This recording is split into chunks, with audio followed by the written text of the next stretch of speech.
तर ऑपरेशन सिंदूर म्हणजे लहान मुलांचा कॉम्प्युटर गेम झाला होता असं वादग्रस्त वक्तव्य काँग्रेसचे नेते नाना पटोलेंनी केलंय. भारतानं पाकिस्तानला ऑपरेशन सिंदूरची आधीच माहिती दिल्यामुळे पाकिस्ताननं आपली माणसं त्या ठिकाणाहून हटवली असंही नाना पटोलेंनी म्हटलंय.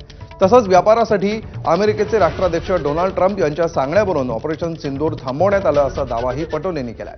नाना पटोलेंच्या या वक्तव्यामुळे वादाला तोंड फुटणार आहे हे वेगळ्यानं सांगण्याची गरज नाही.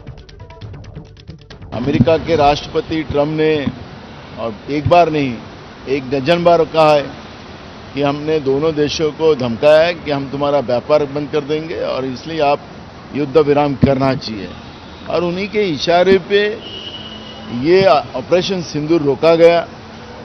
विदेश मंत्री ने जो वक्तव्य किया उसमें भी एक बात स्पष्ट हुई कि पहले ही पाकिस्तान को बताया गया कि हम कौन से जगह में टारगेट कर रहे हैं, वहाँ से आपके लोगों को हटा दो.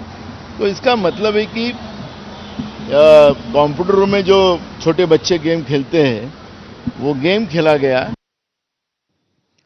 आणि आता दिवसाभरातल्या काही महत्त्वाच्या बातम्यांचा धावता आढावा टॉप 25 मध्ये.